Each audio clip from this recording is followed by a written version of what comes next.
TV 15 news కి స్వాగతం. ముందుగా ముఖ్యాంశాలు.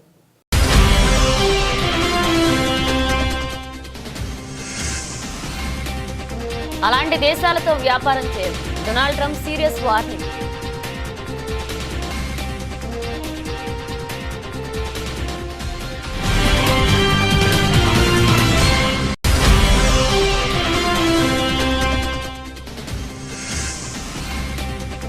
తమిళనాడులోని ప్రైవేట్ ఆసుపత్రిలో ఘోర అగ్ని ప్రమాదం.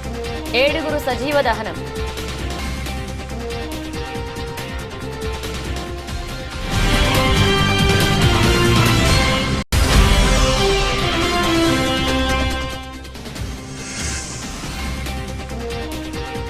కేంద్ర మంత్రి కిషన్ రెడ్డితో సీఎం రేవంత్ రెడ్డి భేటీ. కీలక విషయాల ప్రస్తావన. నవోదయాల విషయంలో ప్రధానికి సీఎం కృతజ్ఞతలు.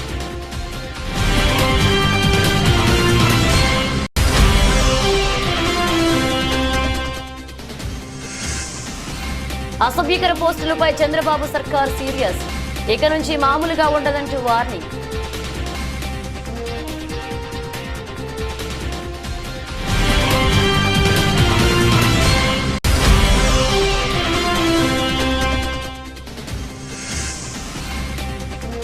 పాకిస్తాన్ కోచ్గా జేసన్ గిలెస్పీ రాజీనామా. తాత్కాలిక కోచ్గా ఆకిబ్ జావేద్.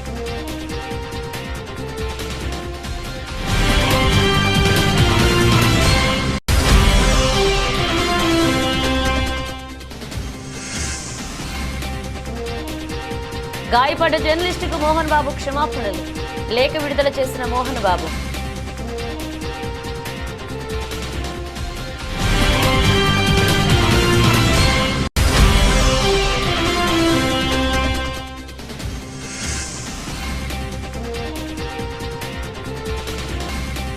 డాలర్లకు భారీ డిమాండ్.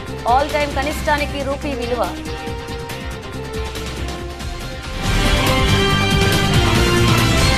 అమెరికా అధ్యక్ష ఎన్నికల్లో ఇటీవలే డొనాల్డ్ ట్రంప్ ఘన విజయం సాధించిన విషయం తెలిసిందే. ఆయన వచ్చే ఏడాది జనవరి 20న అమెరికాకు అధ్యక్షుడిగా రెండవసారి బాధ్యతలు చేపట్టనున్నారు. ఇప్పటికీ తన కార్యవర్గాన్ని నియమించుకుంటున్న ట్రంప్ ప్రపంచ దేశాల పట్ల తన వైఖరిని వెల్లడిస్తున్నాడు. ముఖ్యంగా అమెరికాకు అక్రమంగా వలసలు వచ్చే దేశాలపై ట్రంప్ గుర్రుగా ఉన్నాడు. ఎన్నికల ప్రచార సమయంలోనూ అక్రమ వలసదారులను దేశం నుంచి తరిమేస్తామని ట్రంప్ స్పష్టం చేశారు.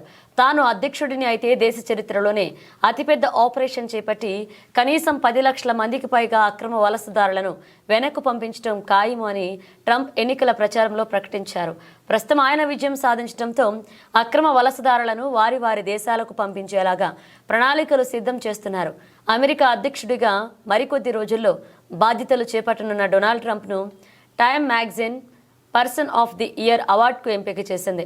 ఈ సందర్భంగా ఈ మ్యాగజైన్కు ఇచ్చిన ఇంటర్వ్యూలో ట్రంప్ కీలక వ్యాఖ్యలు చేశారు. అక్రమ వలసలపై ఘాటుగా స్పందించారు. వలసదారులను వెనక్కి తీసుకువెళ్లని దేశాలతో తాను వ్యాపారం చేయబోనని ట్రంప్ పేర్కొన్నాడు. గతంలో ఎన్నడూ చూడని విధంగా దేశంలోకి వలసదారులు వస్తున్నారు. వీరిపై చట్టపరంగా ఎలాంటి చర్యలు తీసుకోవడానికైనా వెనుకాడబోను అని మరొకసారి ట్రంప్ స్పష్టం చేశారు. అమెరికాలో అక్రమంగా వలస వచ్చే వారిని తిరిగి వారి దేశానికి పంపిస్తా, వలసల కట్టడిపై చర్యలు తీసుకునే దేశాలతో వ్యాపార సంబంధాలు కొనసాగించలేము అంటూ ట్రంప్ పేర్కొన్నారు. ఇటీవలే ట్రంప్ మాట్లాడుతూ, నేను అధ్యక్ష బాధ్యతలు చేపట్టిన తొలి రోజు నుంచే పుట్టుకతో సంక్రమించే పౌరసత్వం అంశంపై దృష్టి సారిస్తా అని చెప్పారు. అమెరికా రాజ్యాంగంలోని 14వ సవరణలో పొందుపరిచిన జన్మ హక్కు పౌరసత్వం రద్దు చేయాలని యోచిస్తున్నట్లుగా ట్రంప్ పేర్కొన్నారు. ఆ నిర్ణయం అమల్లోకి వస్తే చెల్లుబాటు అయ్యే పత్రాలు లేకుండా యుఎస్లో తల్లిదండ్రులను జన్మించిన వారికి అమెరికా పౌరసత్వం లభించదు.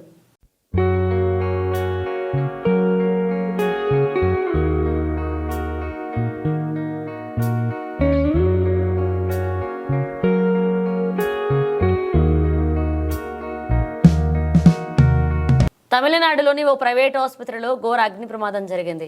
ఆసుపత్రిలో మంటలు చెలరేగాయి. ఈ ఘటనలో 7 సజీవ దహనమయ్యారు. 20 మందికి గాయాలయ్యాయి. వారిని మరొక ఆసుపత్రికి తరలించి చికిత్స అందిస్తున్నారు. పలువురు రోగులు, సిబ్బంది మంటల్లో చిక్కుకున్నారు. అక్కడ సహాయక చర్యలు కొనసాగుతున్నాయి. దిండిగల్ తిరుచి హైవేపై ఈ ఘటన జరిగింది. సమాచారం అందుకున్న అగ్నిమాపక సిబ్బంది వెంటనే రంగంలోకి దిగింది. మంటలను అదుపు చేసే ప్రయత్నం చేస్తున్నారు. అగ్ని ప్రమాదం జరిగిన ఆసుపత్రి ప్రముఖ ఆర్థోపెడిక్ హాస్పిటల్ దిండిగల్లో ప్రముఖ ఆసుపత్రిగా గుర్తింపు ఉంది. గ్రౌండ్ ఫ్లోర్లోని రిసెప్షన్ ఏరియాలో షార్ట్ సర్క్యూట్ కారణంగా మంటలు చెలరేగి ఉండొచ్చని చెప్తున్నారు. చూస్తుండగానే క్షణాల్లో మంటలు భవనంలోకి ఇతర ఫ్లోర్స్కు పాకిపోయాయని పోలీసులు తెలియజేశారు. మంటలు చెలరేగడంతో అక్కడ భారీగా పొగాలముకుంది. దీంతో శ్వాస పీల్చుకోలేక రోగులు తీవ్ర ఇబ్బందులు పడ్డారు. అగ్ని ప్రమాద విషయం తెలిసిన వెంటనే అధికార యంత్రాంగం స్పందించింది. 50 అంబులెన్స్లను రంగంలోకి దింపింది. అగ్ని ప్రమాదం జరిగిన ఆసుపత్రిలో చికిత్స పొందుతున్న పేషెంట్లను సురక్షిత ప్రాంతాలకు తరలించేందుకు ఆ వాహనాలు వినియోగిస్తున్నారు.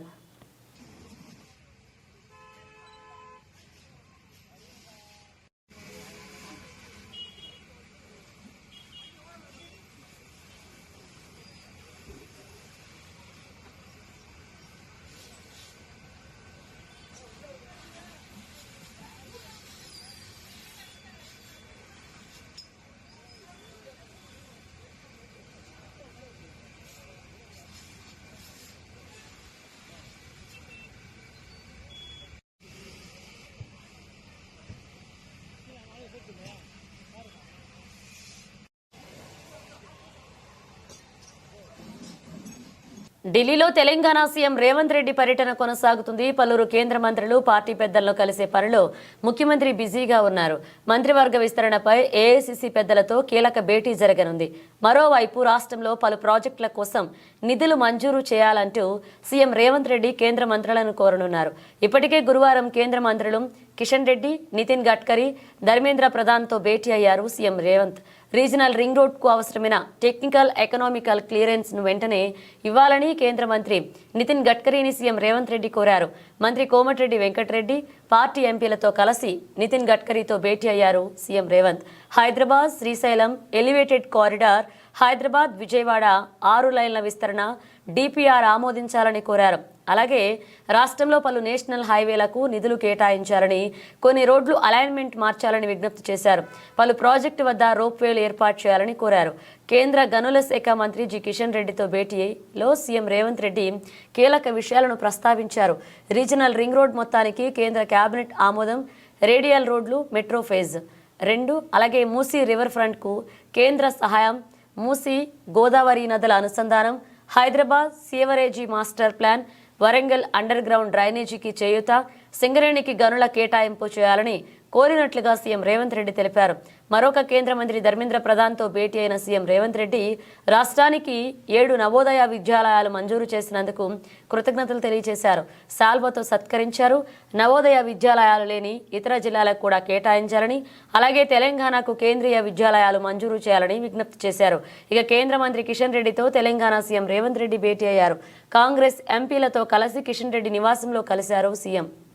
తెలంగాణలో వివిధ రకాల అభివృద్ధి పనులకు కేంద్ర ప్రభుత్వం మద్దతు ఇచ్చేందుకు కృషి చేయాలని కిషన్ రెడ్డికి రేవంత్ రెడ్డి విజ్ఞప్తి చేశారు.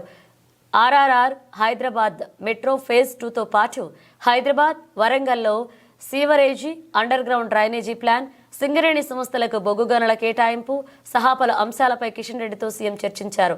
1,63,559 కోట్ల విలువైన ప్రాజెక్టుల విషయంలో కేంద్రం నుంచి కావాల్సిన చేయూతపై కిషన్ రెడ్డితో రేవంత్ చర్చించారు.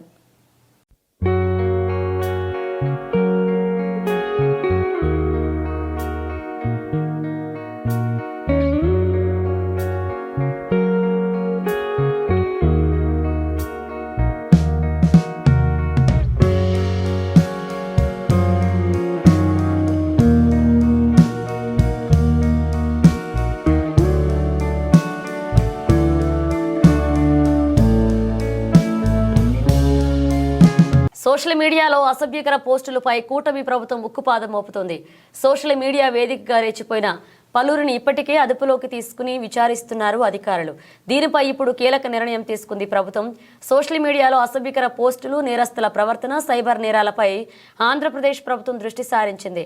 2 రోజుల పాటు జరిగిన కలెక్టర్ల సమావేశంలో సోషల్ మీడియా అంశంపై సుదీర్ఘ చర్చ జరిగింది.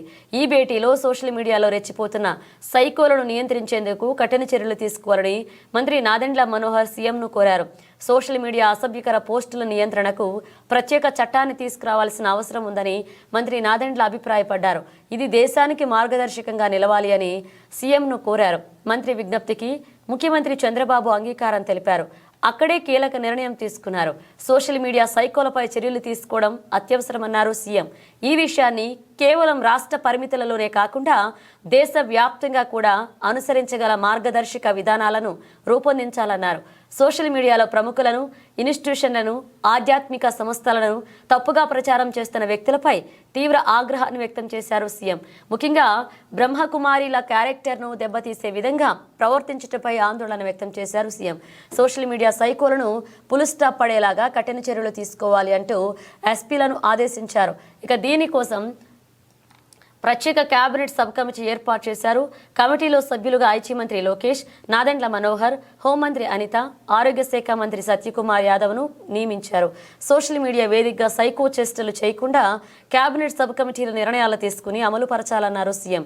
సోషల్ మీడియా సైకోలపై ప్రభుత్వం తీసుకునే చర్యలు దేశానికి ఆదర్శం కావాలని సీఎం సూచించారు.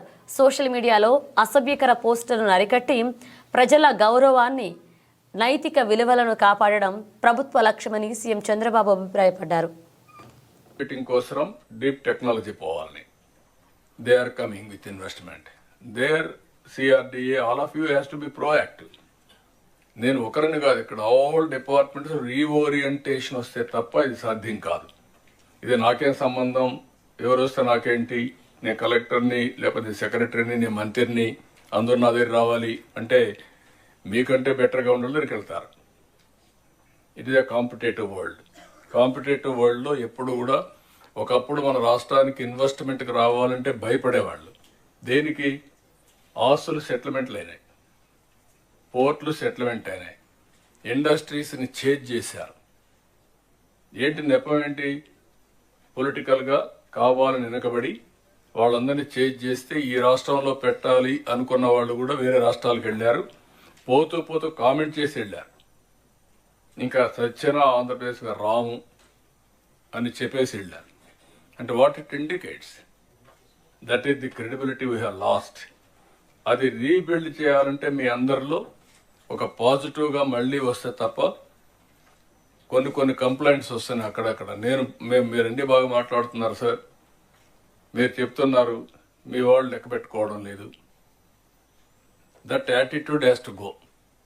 లేకపోతే 6 నెలలు బిజీగా ఉన్నాం, ఇప్పుడు ఇవ్వం, తర్వాత చూద్దాంలే.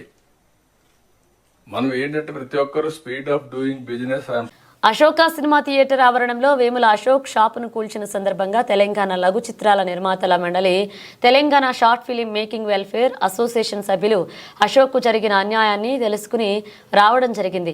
ఎలా జరిగింది, ఏమిటి అనే విషయాలు తెలుసుకుని ఈ సందర్భంగా వారు మాట్లాడుతూ ప్రస్తుత ప్రభుత్వం వేముల అశోక్ ఆస్తిని కూల్చడం అన్యాయము అని, వారికి న్యాయం జరిగేంత వరకు వారికి మద్దతుగా నిర్మాతల మండలి అధ్యక్షులు అశోక్ రావు, కోశాధికారి చిరంజీవి రెడ్డి, కనివేని శ్రీనివాస్, కనపర్తి శ్రీనివాస్, కలర్ సత్తన్న తదితరులు ఈ సమస్య సీఎం వద్దకు తీసుకుని వెళ్లి న్యాయం జరిగేలాగా మేమంతా కృషి చేస్తామని, కళాకారుల పక్షాన వారికి మద్దతు తెలిపి భవిష్యత్తులో కూడా పెద్ద ఉద్యమం చేస్తామని భరోసా ఇవ్వడం జరిగింది.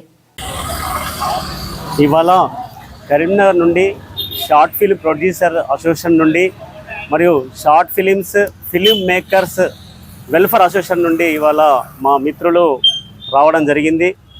వాళ్ళు ఈటీవీలో, V6లో మరి మీడియాలో వచ్చినటువంటి వార్తల్ని చూసి మా తోటి కళాకారుడికి ఇంత అన్యాయం జరిగింది ఈ ఊర్లో అని చెప్పి తెలిసి వాళ్ళు రావడం జరిగింది. ఇవాళ నేను చెప్తున్నాను, నేను ఇక్కడ ఈ ప్రజలకి ఏం అన్యాయం చేశాను. 1965లో ఈ థియేటర్ తీసుకొని ఒక చట్టబద్ధమైన లీజ్ తీసుకొని దీనిలో థియేటర్ కట్టుకొని మరి కాలానికి అనుగుణంగా ఒక కొత్త థియేటర్ కట్టుకోవడం కోసం మేము కావాల్సినటువంటి పర్మిషన్ల కోసం సింగరేణి వద్ద నుండి మేము ఎదురు చూస్తూ ఉన్నాం. ఈ క్రమంలోనే మరి ఎమ్మెల్యే గారు తన సొంత చొరవ తీసుకొని ఇదేం రోడ్ వైండింగ్ కాదు, ఇది దేనికి సంబంధం లేదు, మమ్మల్ని మా లీజు క్యాన్సిల్ చేయాలన్నా ఫస్ట్ మాకు తెలియజేయాలి సింగరేణి కంపెనీ, మమ్మల్ని ఇక్కడి నుంచి వెకెట్ చేయించాలి. వెకెట్ చేయకుండా తన ఇష్టారాజ్యంగా ఒక అర్ధరాత్రి వచ్చి మార్చి 23వ తారీఖు 11 గంటలకు వచ్చి ఒక 20-30 మందితో వచ్చి ఆ థియేటర్ను కూర్చోడం జరిగింది. ఆ థియేటర్ను కూర్చోడానికి గ్రూప్ 2 పరీక్షల నిర్వహణ విధులకు కేటాయించిన అధికారులు పరీక్షా కేంద్రాల వద్ద పకడ్బందీగా విధులు నిర్వహించాలని హన్మకొండ జిల్లా అదనపు కలెక్టర్ ఏ వెంకటరెడ్డి అన్నారు. హన్మకొండ జిల్లా కలెక్టరేట్లోని కాన్ఫరెన్స్ హాల్లో ఈ నెల 15, 16 తేదీల్లో జరగనున్న గ్రూప్ 2 పరీక్షల నిర్వహణపై అధికారులతో సమావేశాన్ని నిర్వహించారు. ఈ సందర్భంగా జిల్లా అదనపు కలెక్టర్ వెంకటరెడ్డి మాట్లాడుతూ గ్రూప్ 2 పరీక్షా కేంద్రాల వద్ద అభ్యర్థులు హాల్ టికెట్, ఫోటో గుర్తింపును క్షుణ్ణంగా తనిఖీ చేయాలన్నారు. ఈ సందర్భంగా పరీక్షా కేంద్రాల వద్ద నిర్వహించాల్సిన విధులు సంబంధించిన నియమ నిబంధనలు, మార్గదర్శకాలను అధికారులకు వివరించారు. ఈ సమావేశంలో స్పెషల్ డిప్యూటీ కలెక్టర్ రవి, పరీక్షల రీజనల్ కోఆర్డినేటర్లు professor Sadanandam, professor Anand Kishore, collectorate AO Gaurishankar, ఇతర అధికారులు పాల్గొన్నారు. హడావుడికి టైం చూసుకోవాలి, టైం ప్రాంతం వెళ్ళిపోయినా సరే ఇక్కడ అది టైం దగ్గర కావాలి, కంటిన్యూ కావాలి చూసుకోవాలి. అదేవిధంగా మొబైల్ డిపాజిట్ కూడా కౌంటర్ పెట్టండి. మొబైల్ డిపాజిట్ కూడా కౌంటర్ ఖచ్చితంగా పెట్టాలి. ఈ చీఫ్ సూపరింటెండెంట్స్ ఇవన్నీ కూడా. ఇంకొకటి ముఖ్యంగా 14వ తారీఖు నాడు అందరి ఇన్విజిలేటర్స్ మనకు 15వ తారీఖు కాబట్టి 1 డే బిఫోర్ అందరి ఇన్విజిలేటర్స్కి ట్రైనింగ్ కంపల్సరీ ఇవ్వాలి. Specific candidate specific OMR exams ఉంటాయి కాబట్టి ఇది ఒక ఓఎంఆర్ క్వశ్చన్ పేపర్ 2 ఖచ్చితంగా పెట్టుకోవాలి. బయోమెట్రిక్ ఎక్కడ కూడా ఎగ్జామినేషన్ కండక్ట్ చేయకూడదు. This is important instructions. దీని అందరూ కూడా ఇది ఎవరికి ఏదైతే ఇచ్చినామో ప్రాపర్గా ఒకసారి 1కి 4 సార్లు చదువుకోండి. అందులో ఏమైనా ఉంటే మీకు టోల్ ఫ్రీ నెంబర్స్ ఉన్నాయి, ఈపీఎస్ నెంబర్స్ కూడా ఉన్నాయి, అక్కడ అడిగి క్లారిఫై చేసుకోవచ్చు. ములుగు జిల్లాలోని వసతి గృహాల రెసిడెన్షియల్ కేజీపీవీ పాఠశాలలో నూతన డైట్ కార్యక్రమాన్ని పండగ వాతావరణంలో నిర్వహించాలని గురువారం జిల్లా కలెక్టర్ దివాకర్ అన్నారు. ఈ నెల 14న గురుకుల హాస్టల్లో ప్రత్యేక కార్యక్రమాన్ని నిర్వహిస్తామన్నారు. ఈ కార్యక్రమానికి విద్యార్థులు తల్లులు హాజరై విజయవంతం చేయాలని కోరారు. ప్రభుత్వం గురుకుల హాస్టల్స్ విద్యార్థులకు 40% డైట్ ఛార్జీలను పెంచిందన్నారు. ఈ సమావేశంలో మండల ప్రత్యేక అధికారులు, తహసీల్దార్లు, ఎంపీడీఓలు, సంబంధిత శాఖల అధికారులు పాల్గొన్నారు. నీట్ అండ్ క్లీన్ గా ఉండాలి. Entire premises neat and clean గా ఉండాలి. బయట పారిశుభ్రత కన్సర్న్డ్ లోకల్ గ్రామ పంచాయతీ నుంచి పిలిచి మేము ఆల్రెడీ ఎంపీఓస్ కి ఇన్స్ట్రక్షన్ ఇవ్వడం జరిగింది. మీరు కన్సర్న్డ్ ఎంపీఓ ద్వారా మాట్లాడి వాళ్ళని పిలుచుకొని ఎంటైర్ బయట ప్రెమిసెస్ క్లీన్ గా పెట్టుకోవాలి. లోపల ప్రెమిసెస్ మీ ఏరియా, బోర్డింగ్ ఏరియా, వాళ్ళు పిల్లలు ఉండే ఏరియా అవన్నీ మీరు క్లీన్ చేసుకుని పెట్టుకోవాలి. Entire premises must be neat and clean. Okay. తర్వాత నెక్స్ట్ పాయింట్, మీరందరూ హాస్టల్ గ్రూప్ లో ఈరోజు యాడ్ అవుతున్నారు. మిగిలిన వాళ్ళు ఎవరెవరు ఉన్నారో ఇక్కడే ఉండండి. హాస్టల్ గ్రూప్ లో యాడ్ అయిన తర్వాత మీరు వెళ్ళండి. మీకు ఒక డేటా ఇవ్వడం జరుగుతుంది. ఏ హాస్టల్ కి ఎవరు చీఫ్ గెస్ట్ ఉన్నారు, ఎవరు సూపర్వైజింగ్ ఆఫీసర్ ఉన్నారు అని మేము ఇవ్వడం జరుగుతుంది. మండల్ స్థాయి అధికారులు, ఎంపీడీఓ, ఎంపీఓ, ఎంఆర్ఓ వీళ్ళకి 4-5 హాస్టల్స్ రెసిడెన్షియల్స్ గ్రూప్ ప్రకారంగా సూపర్వైజింగ్ ఆఫీసర్ ఇచ్చాము. చీఫ్ గెస్ట్ ని ఆయా దగ్గర ఉన్న జీపీ స్పెషల్ ఆఫీసర్స్ ని చీఫ్ గెస్ట్ గా మనము ఇవ్వడం జరిగింది. చీఫ్ గెస్ట్ గా వాళ్ళు మీ ఇన్స్టిట్యూషన్ ని వచ్చి వాళ్ళు విజిట్ చేస్తారు. దయచేసి ఈ డేటాని నేను సాయంత్రం 8 o'clock డిపార్ట్మెంట్ వాళ్ళు మీ కింద ఎవరెవరు ఉన్నారు స్కూల్స్ వాళ్ళ ద్వారా మాట్లాడి ఎక్కడ చేంజెస్ చేయాలి అనేది వచ్చి మాకు చెప్తే క్రాంతికి చెప్పండి.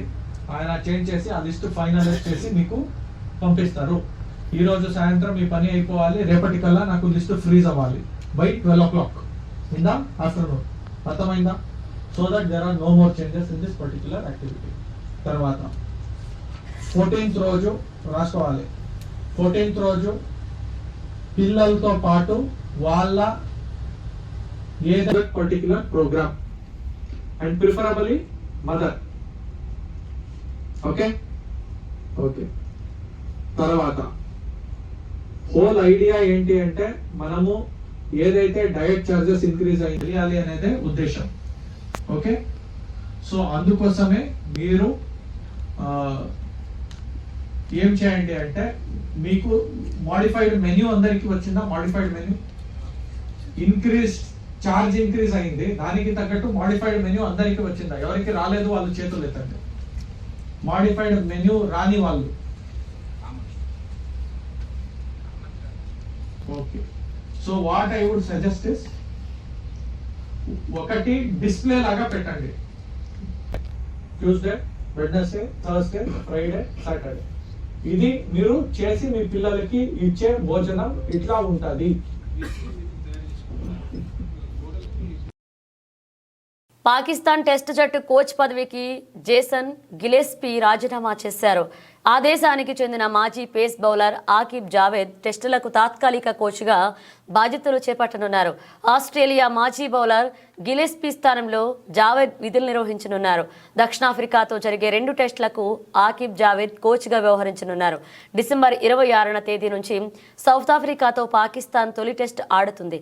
వాస్తవానికి గిలెస్పీ కాంట్రాక్ట్ 2026 వరకు ఉంది. కానీ ఇటీవలే పాకిస్తాన్ క్రికెట్ బోర్డు గిలెస్పీ మధ్య సయోధ్య కుదరడం లేదు. టీమ్ నిల్సన్ కాంట్రాక్టర్ను పొడిగించేందుకు పీసీబీ నిరాకరించింది. దీంతో గిలెస్పీ తప్పుకుంటున్నట్లుగా స్పష్టమవుతోంది. గిలెస్పీ కంటే ముందు టెస్ట్ కోచ్గా ఉన్న గారీ కృష్ణన్ కూడా ఆ పోస్టు నుంచి తప్పుకున్నాడు. పాక్ క్రికెట్ బోర్డుతో వైరుధ్యాల కారణంగానే కృష్ణన్ కూడా వైదొలిగాడు.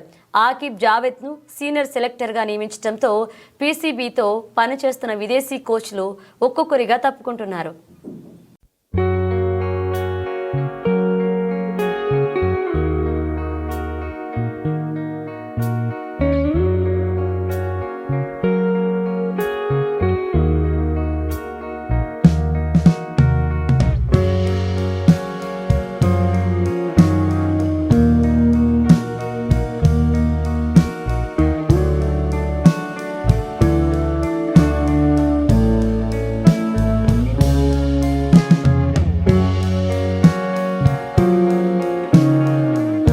మంచు ఫ్యామిలీలో జరుగుతున్న గొడవల నేపథ్యంలో సినీ నటుడు మంచు మోహన్ బాబు జర్నలిస్టుపై దాడి చేసిన విషయం తెలిసిందే.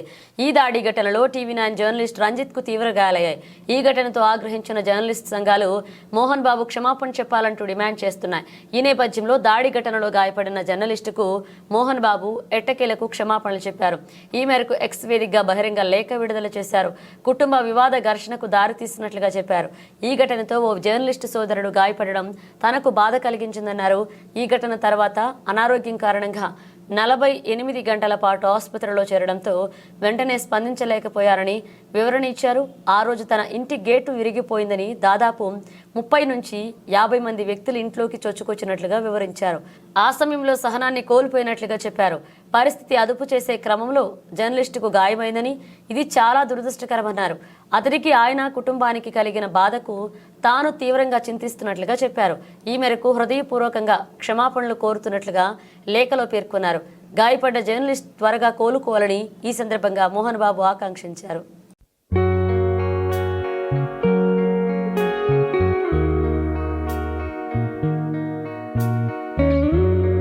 డాలర్తో పోల్చితే రూపాయి మారకం విలువ అంతకంతకు పడిపోతూనే ఉంది. గురువారం మరొక 5 పైసలు దిగజారి ఫారెక్స్ మార్కెట్లో ఆల్ టైమ్ కనిష్టాన్ని తాకుతూ 84.88 వద్ద క్షీణించింది. అంతర్జాతీయంగా ముడి చమురు ధరల్లో పెరుగుదల, విదేశీ పెట్టుబడుల ఉపసంహరణలు, దేశీయ స్టాక్ మార్కెట్ల నష్టాలు రూపీని ఒత్తిడికి గురిచేశాయి. ఈ క్రమంలోనే విదేశీ బ్యాంకులు దిగుమతిదారుల నుంచి డాలర్లకు భారీగా డిమాండ్ కనిపించింది. నిజానికి అమెరికా అధ్యక్ష ఎన్నికల్లో డొనాల్డ్ ట్రంప్ విజయం సాధించిన దగ్గర నుంచి కరెన్సీ మార్కెట్లో డాలర్ పరుగులు మొదలయ్యాయి. ఇదే సమయంలో ఇతర దేశాల కరెన్సీల పతనం కూడా ఆరంభమైంది. ముఖ్యంగా ఆసియా దేశాల్లోని అన్ని కరెన్సీల విలువ క్రమేణా పడిపోతుందని ఫారెక్స్ ట్రేడర్లు గుర్తు చేస్తున్నారు.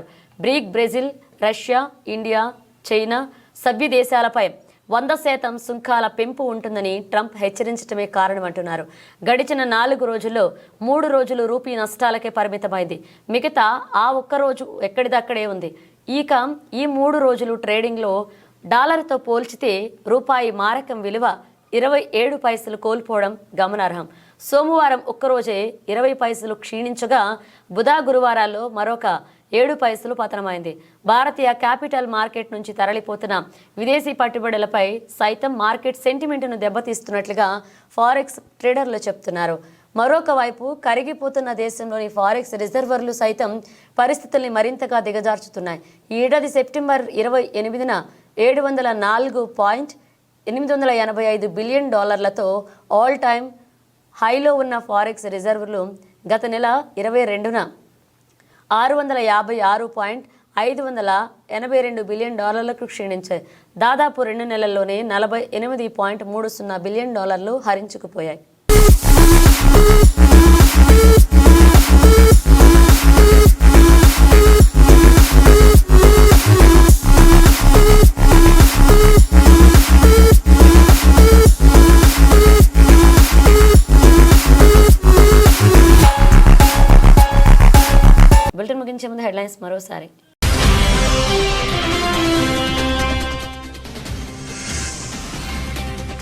అలాంటి దేశాలతో వ్యాపారం చేయరు. Donald Trump serious warning.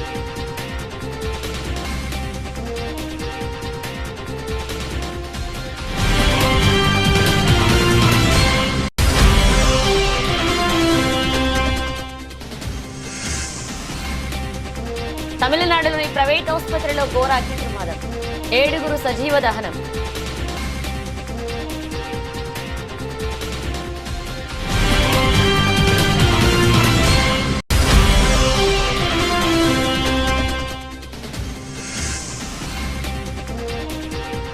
కేంద్ర మంత్రి కిషన్ రెడ్డితో సీఎం రేవంత్ రెడ్డి భేటీ, కీలక విషయాల ప్రస్తావన.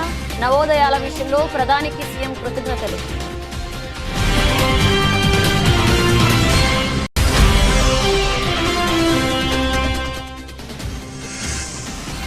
అసభ్యకర పోస్టులపై చంద్రబాబు సర్కార్ సీరియస్, ఇక నుంచి మామూలుగా ఉండదంటూ వార్నింగ్.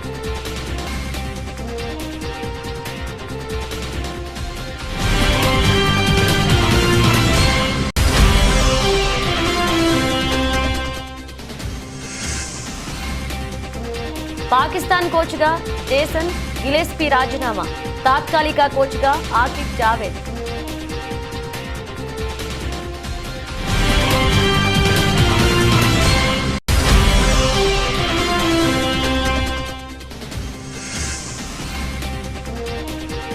గాయపడ్డ జర్నలిస్టుకు మోహన్ బాబు క్షమాపణలు, లేఖ విడుదల చేసిన మోహన్ బాబు.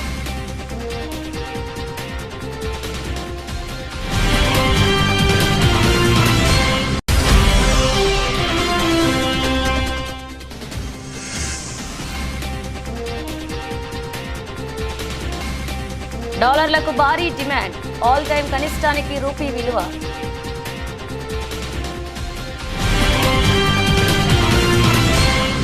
ఇవి బులెటిన్ అప్డేట్స్. మరో అప్డేట్స్తో మళ్ళీ కలుద్దాం.